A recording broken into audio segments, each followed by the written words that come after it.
Hello and welcome in to the 24/7 Sports Football Recruiting Podcast. I'm national recruiting analyst Cooper Petagna alongside 24/7 Sports Director of Scouting Andrew Ivins. And we got a new Oyster Boy on the show by way of Palo Alto, California. That is the 24/7 Sports Director of Research, Ryan McGrady. Ryan McGrady going to help us out in everything we do, but really going to be our statistician on the show. Going to make us a little bit smarter, going to throw some Petag flags when we get out of line. Ryan McGrady, welcome to the show, my friend. Petag flags, I love that. Excited to be an honorary Oyster Boy and appreciate you guys having me on. Ready to rock. Perfect timing because now, as of today, this Tuesday, we are live on the 24/7 Sports YouTube channel. Not live. Well, we come on 5 o'clock Eastern time every Tuesday and Wednesday. You can also find the 24/7 Sports Football Recruiting Podcast by way of Spotify, Apple included, and wherever you find your podcast. So, Ryan, let's introduce you to the show. I kind of have your resume here. Director of Research at 24/7 Sports. Before that, Assistant Director of Recruiting at Stanford from 19 to 2022 under David Shaw. Assistant Director of Player Personnel at the University of Minnesota in 2018. Head of Research with our friend Adam Stanko at the Pac-12 Network. You did that for 5 years. And then you had a cup of coffee with the 49ers, the Dodgers. Man, you've been all over the place. What led you to 24/7 Sports? Adam Stanko led me there. I was at Stanford, and he was coming after me for a couple of years and was able to get a deal done and get me with you guys, and I've loved every minute of it. So, it's been a long, fun trip and been with some great teams and worked in baseball and Major League Baseball and NFL with the 49ers and, college game with Stanford and Minnesota, and got to meet a lot of cool people, work with a lot of great people, and it's been a lot of fun, but excited to be here now. Well, we're excited to have you, brother. You're kind of like the newer, advanced version of our old guy, Lance Glenn. Shout out to him. I know he's watching right now. I had to get that in a little bit. But, hey, let's get into our format. We're going to talk about Team of the Week. We're going to talk about our Freshman of the Week, a couple honorable mentions as well. We'll talk about Oregon later in the show if you're a Ducks fan. Same with Tennessee and their surging defense. But let's start with the Team of the Week. That, for me, is Washington. Big win, 36-33 over Oregon, a thriller. Michael Penix and Rome Odunze continue doing what they do. Before we get into the conversation a little bit, Ryan McGrady, our new statistician, take us away. Give us a little bit of context here on this game. Huge win in the Cooper Petagna Bowl for the Huskies as they become the third team this season to score a touchdown in the final 2 minutes to take the lead and win over a top 10 ranked team, joining Oklahoma, who beat Texas, and Ohio State, who did it to Notre Dame. Washington becomes 6-0 for the first time, and an AP top 5 team for the first time since 2017. They've now won 13 straight games, second longest active streak in the nation behind Georgia's 24. Michael Penix leads the nation with 383 yards per game passing. And for most people, you'd think, he raised his average. His actually lowered. He got a season low 302 yards in that wild game, which had both teams going for it on fourth down 3 times, and Oregon going 0 for 3, which kind of cost them the game. But Michael Penix, 11-0. He and Kalen DeBoer have never lost at Husky Stadium since they got there last year. They're averaging 44.3 points per game, 5th most in the nation, averaging the most yards per play, 8.5. So it's just been a great deal of offense for the Huskies, and they got it rolling. And they got the ASU Sun Devils coming to town this week, and that's the last team that they lost to. So they're going to be fired up and ready to play the Sun Devils this weekend. I want to talk a little bit about that schedule here in a second, but Drew, this game just felt big. College game day in Seattle. This, I believe, Ryan, you can back me up on this. This is the first ever top 10 matchup between Washington and Oregon. This one, really, I mean, you think of everything that goes into the game, the storylines, right? Both teams heading to the Big Ten next season. You just talked about it. Washington has the longest win streak, active win streak in the nation outside of Georgia right now. That's the level of football that UW is playing. Drew, this felt big for a lot of different reasons, but Washington, you and I kind of talked before the game. We were split. I think you went UW, I went Oregon. Oregon looked like the more complete team on paper. The biggest thing that I took away from this game is that passing attack is just relentless. I've never seen one that is so dynamic yet so efficient. We talked about Michael Penix being the odds-on favorite to win the Heisman Trophy. I have the feeling, we're going to go through the schedule in a second, I feel like UW's a legitimate CFP contender. Can we go back to Penix real quick? Do you think he sewed up the Heisman with that performance? I ask I asked because I saw on a local this morning this prop bet, Michael Penix Jr. to win the Heisman minus 105. He won't win the Heisman minus 125. So the odds, at least on where I got this, have shrunk. I don't know.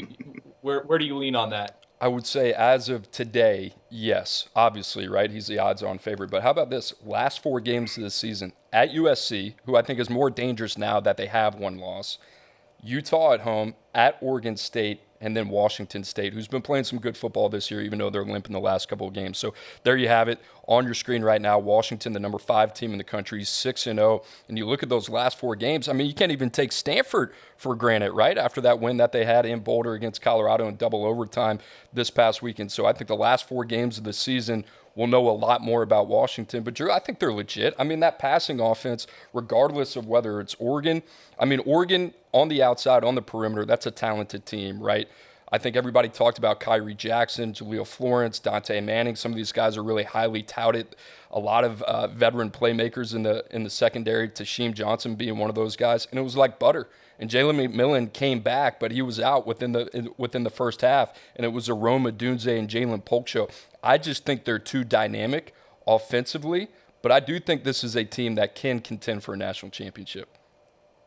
Coop, you know what else kind of stood out to me, and this is a football recruiting podcast, is just the visitors list for DeBoer and Washington. I mean, sitting in the 40s right now for the class of 2024, right? And there was some seniors in the stands there taking in the action, but you look to the 2025s, right? We've been saying it, how good they've been. They're in the national conversation. They're going to have a chance at the college football playoff. Like, where is this recruiting bump coming from? And I think it's in the 2025 cycle. I don't know if you saw that list. And some of our favorite guys from the West Coast were in the stands.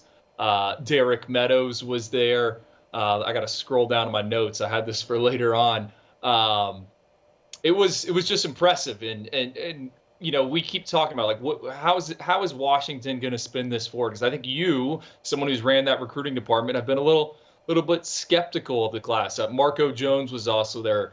Dejon Lee, one of the top corners in the class of 2025. Like, I think we're going to see a little bit of a bump here for the Huskies, assuming they can keep this going. And I agree with you. I mean, they can score at will, and I think that could be enough to get them into the postseason, into the dance. It is a recruiting podcast. That is important. I'm glad you brought that up. But let's talk about 2 of the visitors. They had Jason Brown, one of the most talented running backs in the country, top 247 running back from O'Day right there in Seattle. And then you also had Jericho Johnson, who right now the Cristobal leader is the Oregon Ducks, top 247 defensive lineman. Drew, just for me, I mean, they're ranked number 45 in the country when it comes to the 24/7 Sports composite team rankings. And I always talk about this. It feels like what you want to see on the field. We've talked about the last, 12, 13 games that they have won, the second active longest streak in the country. What have they done to capitalize on the recruiting trail with that on-field momentum? And for me, when you look at what Washington has right now, Michael Penix will be gone. Rome Odunze will be gone. Jalen McMillan more than likely will be gone. Jalen Polk the same. A couple starters on that offensive line, Troy Fautanu, Roger Rosengarten. They're going to miss a lot of pieces. So what's going to backfill that talent on that roster? And that's the biggest concern for me, because the one thing that is clear is that Kalen DeBoer can coach. I love where Washington is right now in the present today, but in terms of going forward over the next 4 to 5 years, I have some concerns about where they're going to fit in the Big Ten, and can they keep up this level of production, especially what we've seen offensively. And we love Austin Mack, but to me, Drew, I mean, I don't want to beat a dead horse here, but you're looking down the line in a little bit. I don't know if they're going to be able to sustain this. Well, again, that's why I think it was big for that collection of 2025s, right? You beat Oregon, a lot of the Oregon's in there with a lot of those guys, and you're right, Cooper. I don't think we want to look towards 2024, but you might expect a drop off. But then, hey, this recruiting class is coming in. You brought up Austin Mack. I think Noah Carter, the edge rusher, who we just moved into the top 247 out of Arizona.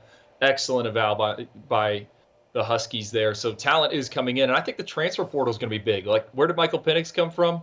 That's it. He was a guy that bounced around, so you would expect him to be just as active when it goes for the veteran players and the guys in the market. And if you're winning, kids are going to be attracted.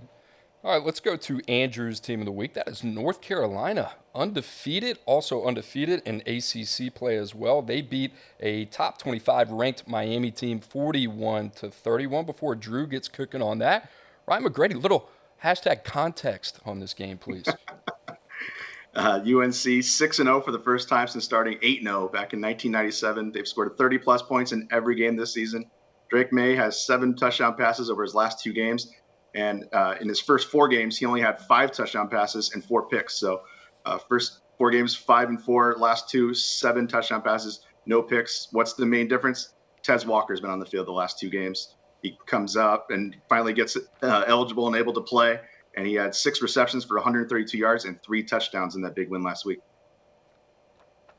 Yeah, Tez Walker, I mean, you understand why they were fighting so hard for him to get eligible. And I asked myself this morning, does UNC win that game without Tez Walker? And I think you can make a strong case that it's no. I mean, 6 catches, 132 yards, 3 touchdowns. He was matched up with Cam Kinchins, Miami's All-American safety, beat him 3 times for 58 yards and 2 touchdowns. So Tez Walker was awesome. And I think you could start looking at North Carolina as potentially a contender, right? I mean, obviously they're 6-0, but Tez Walker is elevating that team. The reason I have them as my team of the week is I just love the fight in the Tar Heels. I mean, they took a punch, countered, and then, third quarter halftime adjustments. I mean, they held the Hurricanes to just 32 yards, pair of turnovers for Miami in that third quarter of play. The defense, I like it. Omarion Hampton, 24 carries, 197 yards, and a touchdown. I just, when you open up the hood and start looking at North Carolina, I mean, there's a lot to like about this roster, and I think the schedule is favorable. We always talk about recruiting classes and hitting on these guys. I mean, go back to the 2020 cycle, or 2020 and 2021 cycle, both top 15 classes for the Tar Heels. Miles Murphy, Desmond Evans, Camion Rucker from that 2020 cycle, Javari Ritzy, Power Eccles from the 2021 cycle. I mean, Cooper, North Carolina won this game, right? Travis Shaw and Zach Rice, their 2 most recent 5-star additions, didn't play a snap, according to PFF, on offense or defense. And, I think the transfer portal additions for the Tar Heels have been notable. Obviously, Tez Walker is one of them. You got Corey Gaynor up front for them on the offensive line. That's a Miami transfer. Willie Lampkin starting at guard, comes over from Coastal Carolina. A few more veterans in the secondary stepping up and making plays. And I thought what was most notable, we hit on it in our preseason rundown when we were going through the freshman impact players. Like Duke was very, very senior heavy. North Carolina is too. They got like 5 guys from the class of 2019 that played over 25 snaps on Saturday. That's the same class they signed Sam Howell, who has started 7 games in the NFL. So I don't think people realize just how veteran that unit is. And I mentioned the schedule, right? Virginia coming up at home, at Georgia Tech, Campbell, Duke. We don't know if Riley Leonard's going to be back, at Clemson, at NC State. I mean, this is a team that has a chance to be in the top 5 by the time we get into November. When they popped up on the rundown, Drew, as your team of the week, the first thing I thought was about a conversation you and I had, a couple months ago, talking about teams that could actually contend for a college football playoff national championship. And this was the team that I think you and I were kind of stuck on, right? We were like, is North Carolina in that realm? And I think back to the 2022 class when they were ranked number 11 overall in the 24/7 Sports Composite Team rankings. North Carolina, to me, from a geographical standpoint, is a place that can take advantage. And you talked about it, guys like Zach Rice, Travis Shaw. They're not even playing right now, but this is a team, to me, Drew, I don't know your level of expectation for North Carolina recruiting, but I think they can be a team that is well closer to the top 10, kind of lower teens in terms of recruiting year in and year out. I think they can be dangerous for years to come. And it's kind of interesting that this is happening on Mack Brown's last leg of his career, and this North Carolina program is just kind of rejuvenated. It makes me think 2025, guess who they had on campus? Number one player in the country, David Sanders Jr., right there out of Providence Day in North Carolina.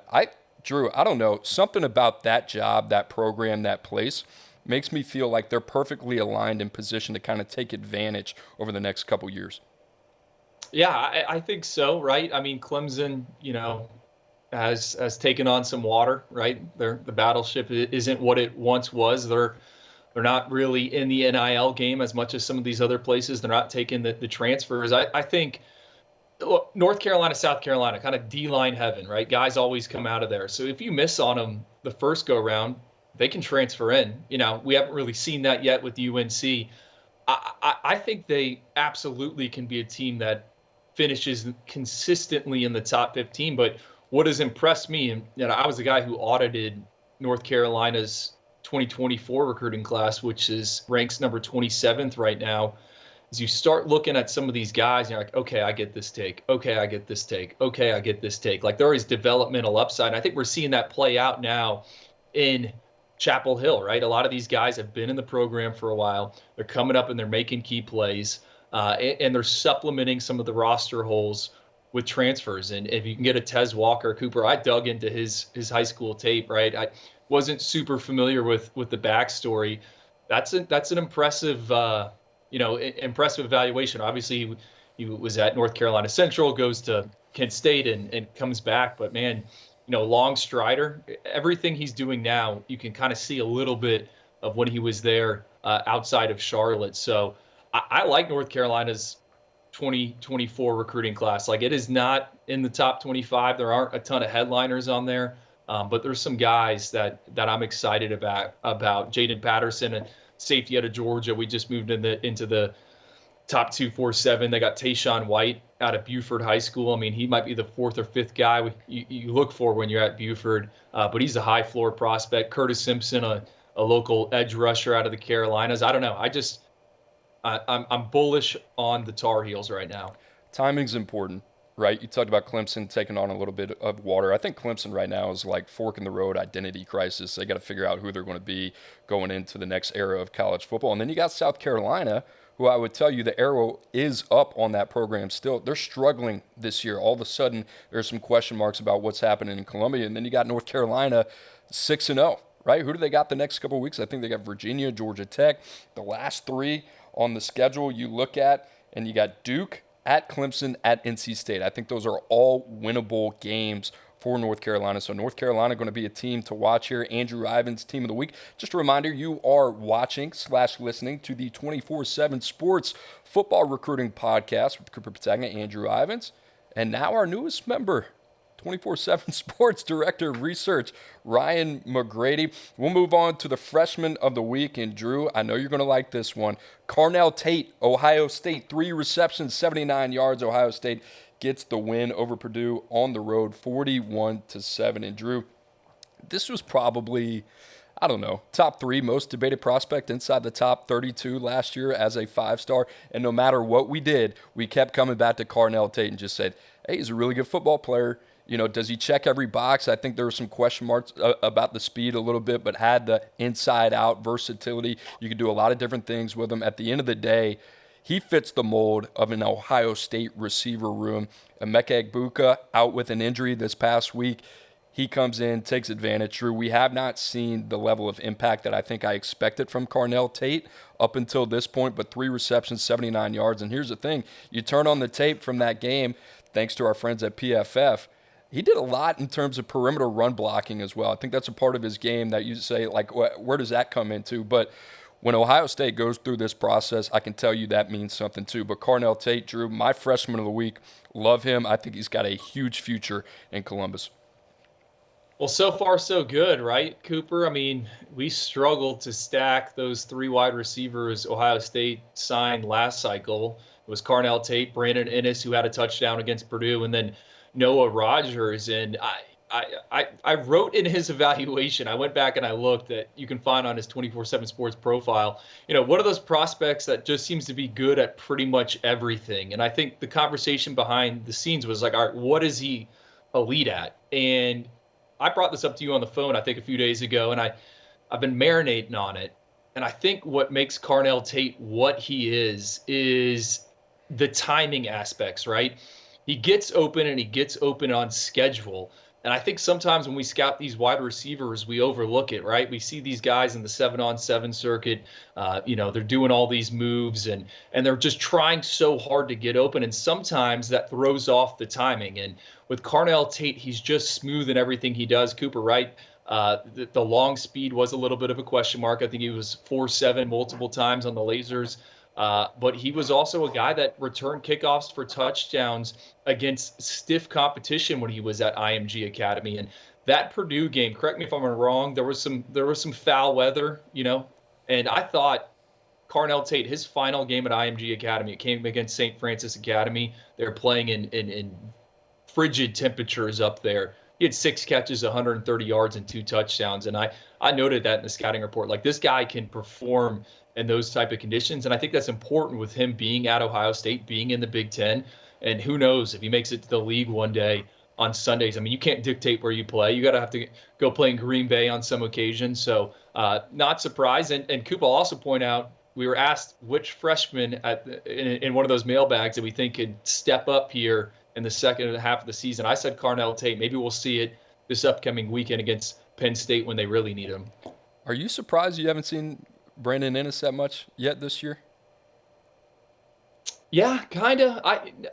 But then I get it. I mean, I would think Carnell Tate is just for the reason I just said, the timing aspect. I think we kind of overlook that, right? Really good at everything.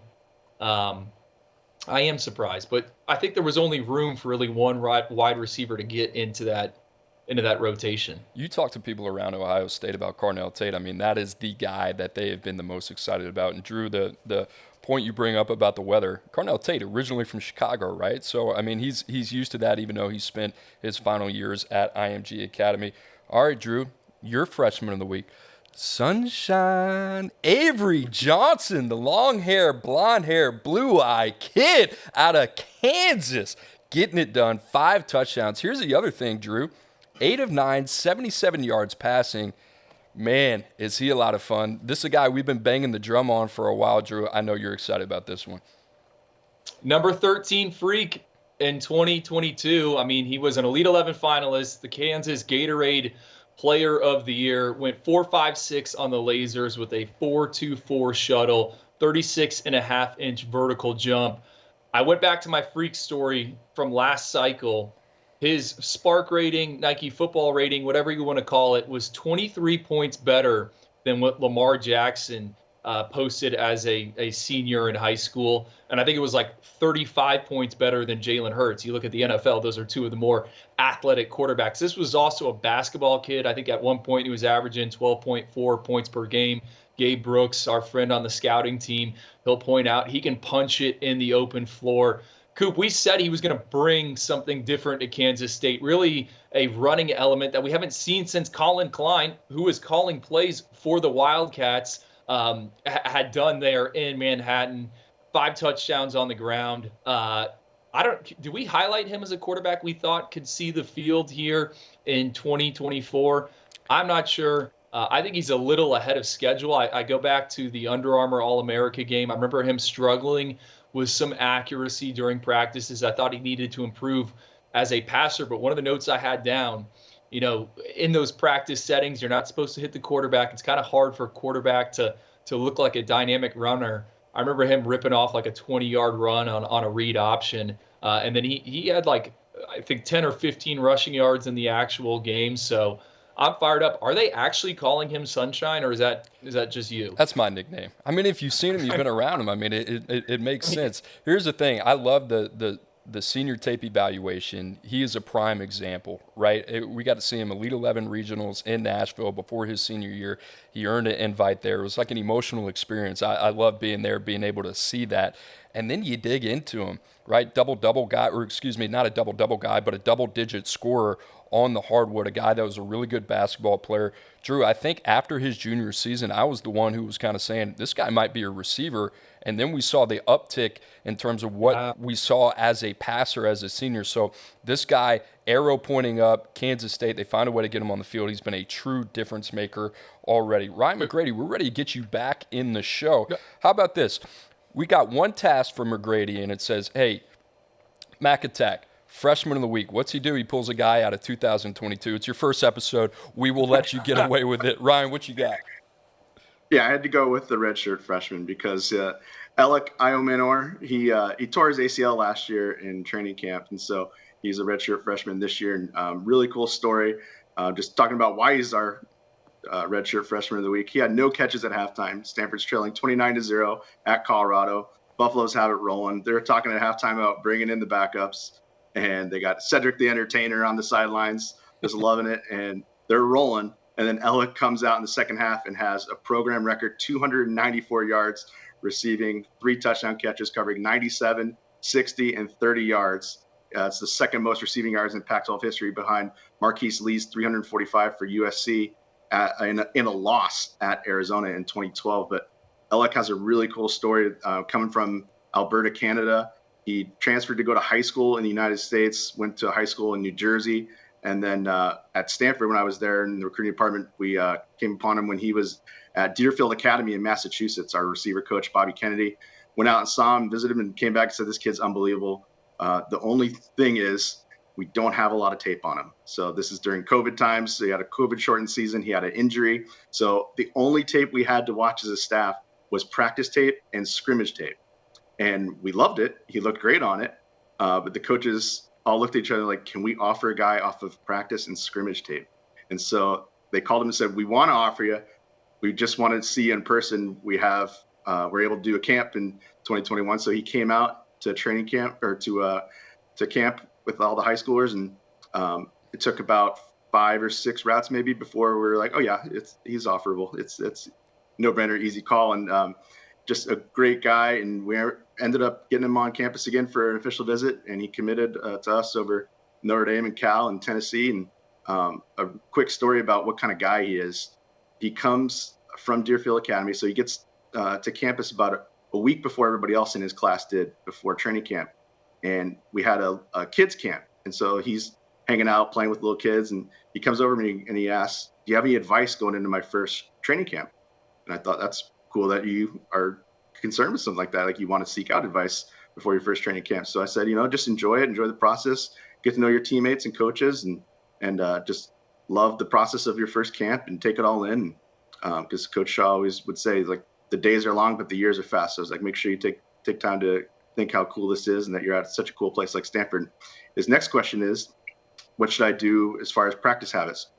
And I said, follow Mike Wilson. Whatever Michael Wilson does, who's now with the Arizona Cardinals, 3rd-round draft pick in this past draft, just scored a couple touchdowns here locally against 49ers a couple weeks ago. I said, whatever Mike does, do that. Follow him, learn from him, ask him a bunch of questions, and just soak up everything you can from him in his last year here as a senior. Because I was like, you can't find a better guy or a harder worker. And Larry Fitzgerald actually said about Mike Wilson a couple weeks ago that he hopes his son grows up to be just like Mike Wilson. So wow, about as good a compliment as you could ever hear from somebody. So I was like, get around Mike as much as you can. I said, and when you get a chance, go against Caillou Blue Kelly. If you can get reps against Caillou Blue, that's awesome, because he's going to be an NFL guy. He's now with the Seattle Seahawks, 5th-round pick of the Baltimore Ravens, now with Seattle. And he's like, yeah, that's all great stuff. And he comes back and he says, I was watching old practice tape before camp started today, before the kids camp started. And I noticed that Mike and Caillou always go against each other in the first rep of every drill. So if I get to be 4th in line, that means I can go against Caillou the next time he comes around when it's his turn for the next rep. So I'm going to stand 4th in line to make sure I can go against Caillou as many times as possible.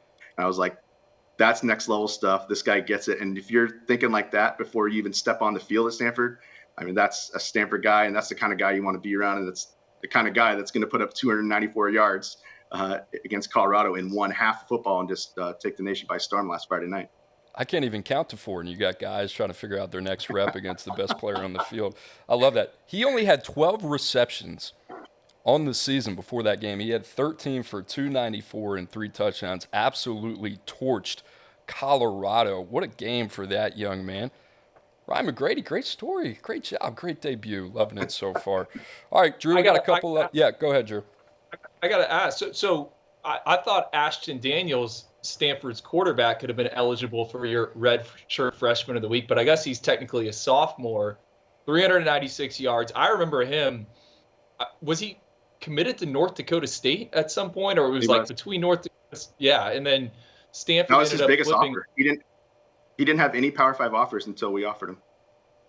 Yeah. Well, I think what's notable about him is he's, at Buford, Dylan Raiola, number one quarterback for us in the class of 2024. That offensive system has not changed. And I remember kind of the sticking point, I think, for some people on Ashton was, all right, he's not putting up these huge numbers. He's not really airing it out. I mean, it's a very reserved, run-heavy offense, set up the pass via play action. And I looked up in that game. I'm like, Ashton Daniels is playing, and he's out there. So I did not know you were involved in his recruitment. I do remember the North Dakota State thing.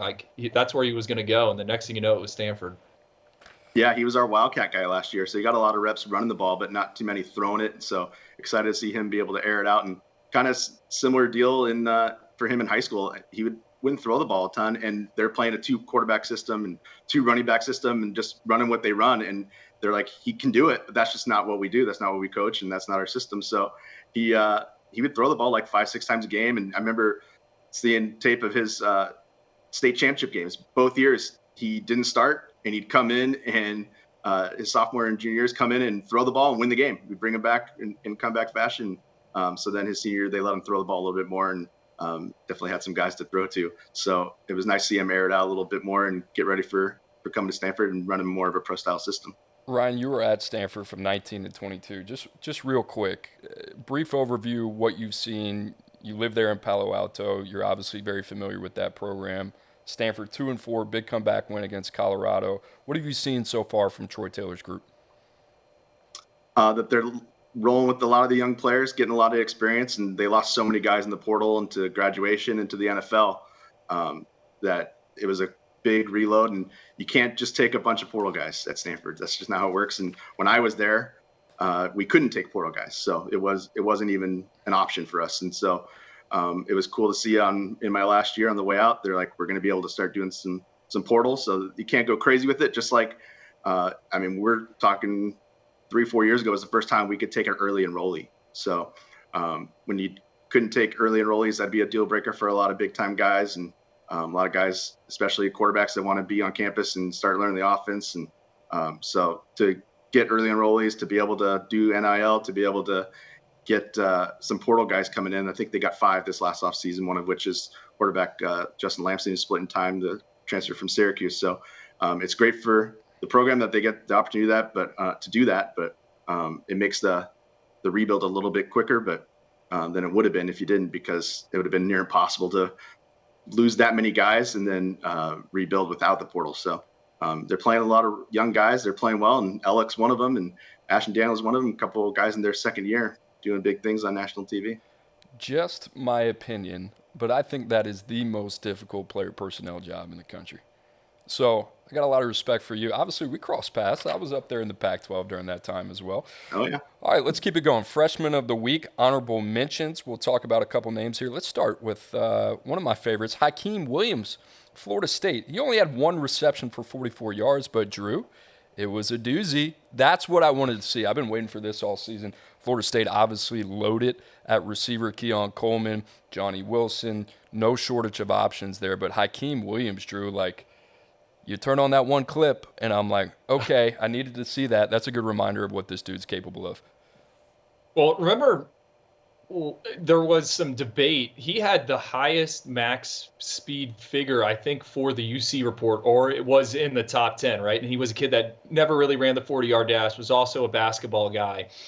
I don't know if there's next gen on this clip from him against Syracuse, but he just opens up, and it's, again, right, this is why we ranked him where he did. This is why he's on the freaks list. I mean, he just takes off right there. I mean, I would love to know the max speed figure there. Cooper, we've talked about it, like that max speed and the ability to do it in pads. And when you're, north of 200 pounds, I mean, that is hard to bring down in the open field. And there was plenty of debate at the end between me and you, between Hakeem Williams, Brandon Inniss, right, about which one should be inside the 5. Hakeem wins out, so he scores his first touchdown over the weekend.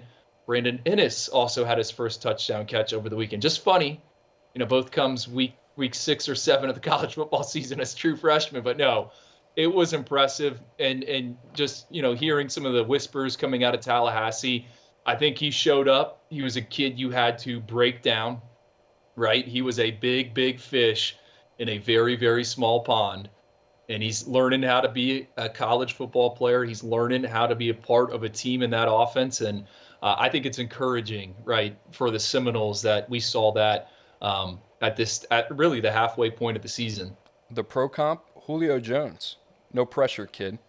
But hey, off to a good start. Drew, the last two for you, I think you got more context on these two than I do, but Eugene Wilson, big win over South Carolina. How about Florida rallying there late? Billy Napier needed that one. 6 receptions, 83 yards. Like I said, big win for the Gators. Eugene Wilson just seems like he's been doing this all year. I mean, this seems like a guy who's probably in his 3rd or 4th year of college rather than a freshman. And Billy Napier, they've been relying on him since day one. Yeah, Trey Wilson, I think, is what he's going for. He's one of the kids that gets to college and all of a sudden they change their name or start going by something else, and then you'll come across them in the 24/7 sports database, and you're like, wait, what? Like, who is this? And like, I think Nicholas Harbor is now Nick Harbor. Nick Harbor with a big catch in this game as well. The freaks are coming out. No, Eugene Wilson, I mean, we talked about it last season with Florida. They needed to get more dynamic at wide receiver. Trey Wilson has been dinged up a little bit. Injured his shoulder against Tennessee, missed some games, and then I think he was ready to go. I mean, 6 catches, 83 yards, also carried the ball 3 times for 10 yards, set up a key go-ahead touchdown. Mertz is going to favor Ricky Pearsall, but Eugene Wilson is a guy they're scheming things up for. I think he's kind of the most dynamic receiver they've had since Kadarius Toney was there in Gainesville. My scouting report on him was he zigs and zags on tape. He just makes plays in space. So big game for him. And, someone that's going to be the focal point of that offense, right? You think about DJ Lagway eventually coming in. He could play alongside him in 2024 and 2025. So, I'm not surprised to see him doing this. Yeah, I like the way Florida utilizing him there. You see out of the backfield as well. But, Drew, I remember seeing him in Miami at a combine, excellent short area quickness. Kept telling me, you're like, hey, man, this 5'8", 5'9" kid is dynamic, plays quarterback, plays receiver, played corner, did a little bit of everything. Had the genetics as well, too. Yeah, Dad won a pair of Super Bowls with the Patriots. First time I ever saw Eugene Wilson play. He was a DB, caught my eye, coming across the field, picking off a pass at a UCF 7-on-7 tournament. Not sure if I'll be allowed back at UCF for tournaments here in the near future. That's a story for another day. But I had him in the database as a DB. And look at him now as a wide receiver, as a true freshman. All right, we got one more. Miami fans will love this. Former top 247 standout, Ruben Bane, also goes by Hurricane Bane. This dude's just a stud, Drew. I mean, I think we knew it. You're playing him off the edge a little bit. He can also play with his hand on the ground. I think can move inside, position versatile. Had a sack, had a forced fumble against North Carolina. This dude is a man. I have no idea. What is he, 18 years old, but he looks all of like this guy's been in the NFL for 10 years. He just keeps doing what he's been doing, Drew. Yeah, team high, 72 snaps, I think, or it was a season high, so career high for Ruben Bane. But, man, he played more than any other defensive lineman. I was going through the key plays on the PFF Ultimate. I know Miami lost this game. I know Omari and Hampton had their way in the second half. But he was such a big win for Mario because this is a local kid, right? Everyone in Miami-Dade knows who Ruben Bane is. He's a guy that had 30-plus sacks, right? I think for Miami, these recruiting battles, they can point to Ruben Bane. Hey, this kid, by the midway point of the season is a full-on starter for us. He's one of our key players. Like Mario Cristobal talks about changing the culture, retooling that locker room. invest in players like Ruben Bane. I think he reminds me kind of a throwback Miami player, and I think he's got the right mindset. Number 10 edge rusher for us in 2023. A lot of people are already knocking our ranking on him 6 games into his career, but no, it's been impressive. 5 pressures, a sack. We saw it up there on 34 pass rushing snaps. Yeah, we'll see what the 2026 NFL draft brings around for Ruben Bane. 2027. 2027, excuse me. That being said, number 71 player in the country would come off, first 10 picks of the 3rd round.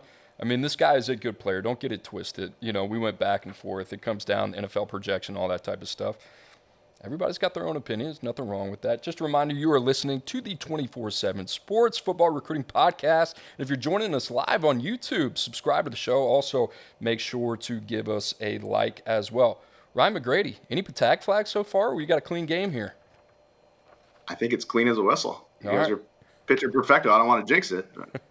All right, let's finish strong. We're going to go up tempo, a little hurry-up offense here, but let's kind of recap the weekend on the recruiting trail. Drew, on Saturday, before the game even started, I was here in Nashville at HQ breaking down the commitment of 5-star defensive lineman Aydin Breland committing to Oregon. This was a huge one.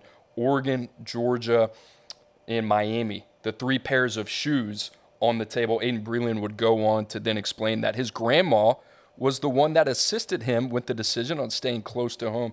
Huge pickup for Dan Lanning, who we like to call the Danimal on the recruiting trail. Drew, I mean, you think about Oregon and what they're doing, and I already kind of forgot that they had Zadavian Sims in the boat as well. And then you think about what else is out there. Top 247, 5-star Elijah Rushing right now, trending to Oregon. And then you also have top 247 defensive lineman out of California, Jericho Johnson. We've talked about him. Here is also a rundown of some of the top targets for Oregon in the 2024 class. Drew, they're not done yet. Top 10 class already. Tough loss against Washington. We talked about that earlier in the show. But, Drew, the future outlook of this team on the recruiting trail, I said it on Saturday. When is the last time that a team in the Pac-12 footprint was heavily in the conversation for having the best defensive line haul in the country? I pulled a Ryan McGrady. I did some quick research this morning. I don't think in the 24/7 Sports era, since 2012, when 24/7 Sports started grading guys, I couldn't come up with anything like that. Coop, and that a name you're missing, Solomon Williams, new top 247 edge rusher out of Tampa. I believe he has taken an official visit there this weekend to Eugene. That's courtesy of Steve Wilfong, director of recruiting at 24/7 Sports. I'm a big fan of him. I've said it. Reminds me a little of Dallas Turner, just kind of similar backgrounds, basketball guys, can dip and bend around the edge. Unique builds, look more linebacker than they do true edge player. Only thing I came across back in 2017, USC, and this is more interior. They didn't really have an edge player, but Marlon Tuipulotu, he ended up 6th-round pick by the Eagles. Jay Tufili, 4th-round pick by the Bengals, and then Brandon Pilai.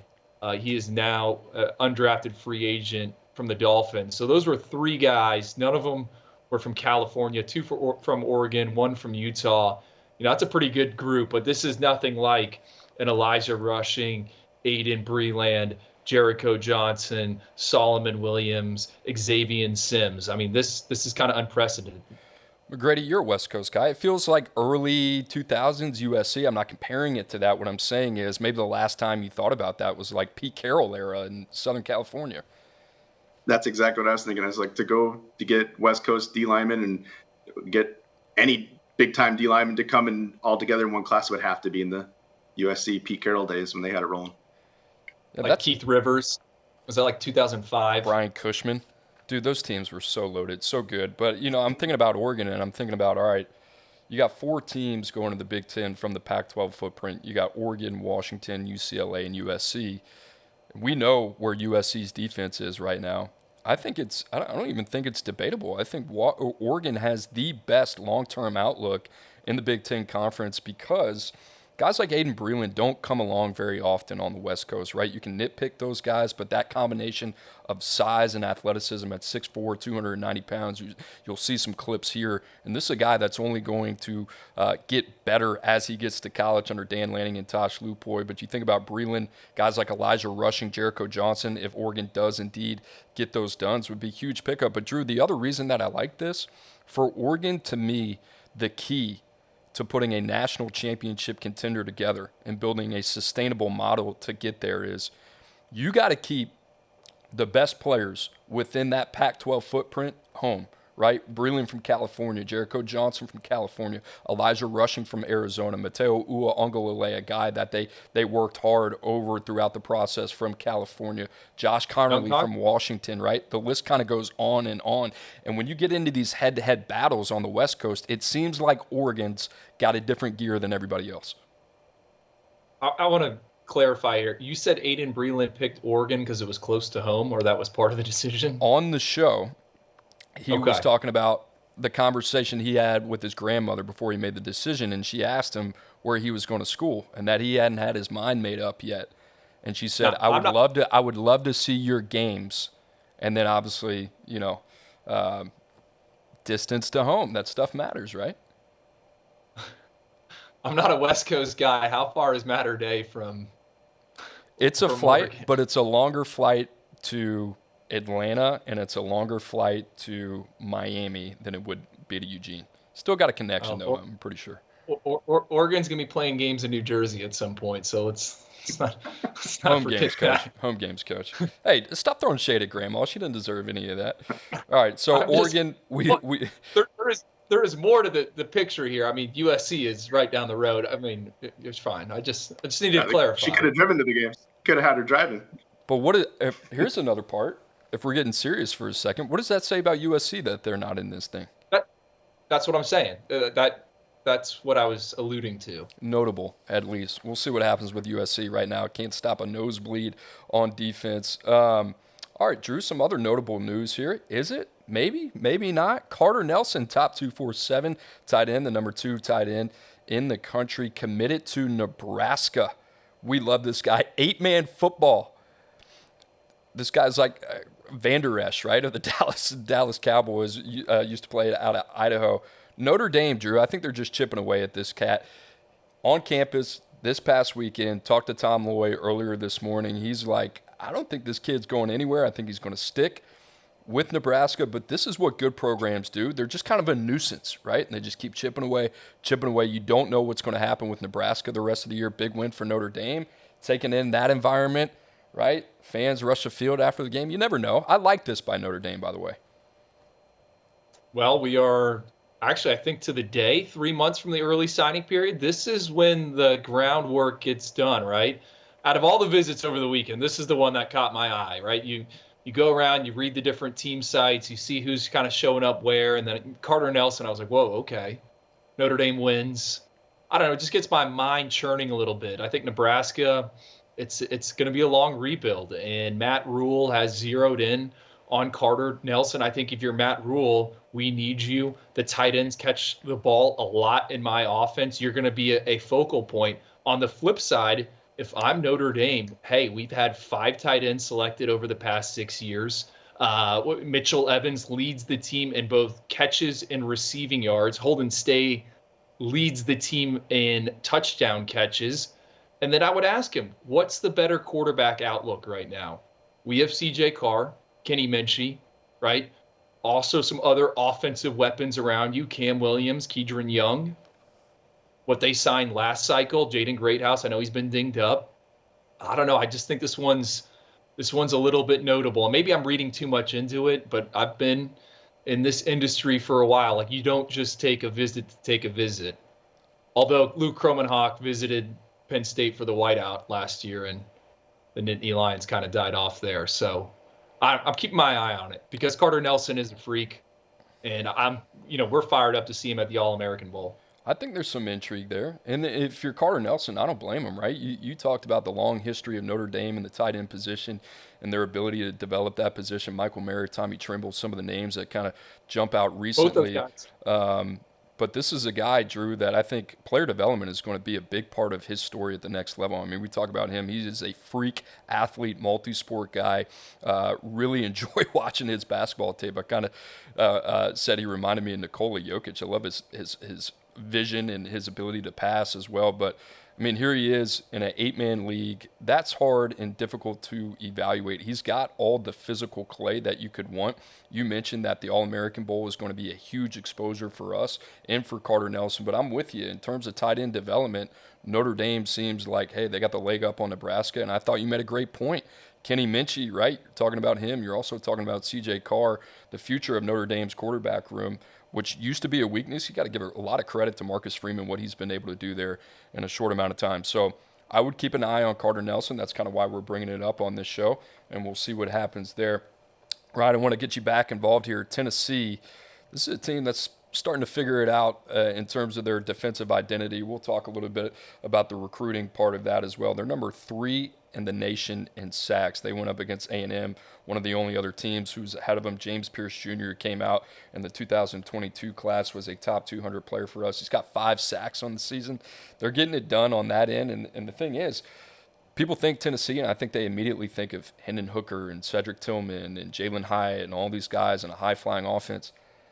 Joe Milton didn't even have over 200 yards passing this past week against A&M. You think about Tennessee's ability to run the ball and then where they are defensively, I think it would shock a lot of people to know that Tennessee is number 17 in total defense this year, which says a lot about the direction that Josh Heupel has this defense trending. Yeah, their defense has been phenomenal this year. You mentioned the 24 sacks. Last year, they had 31 in the entire year and were 42nd in FBS. This year, 24 and in the top 5. They're allowing 17 points per game, 303 total yards a game, 105 rush yards a game. That's all 3 of those categories are their best numbers since 2008. And Andrew, you mentioned earlier UNC having D-line heaven.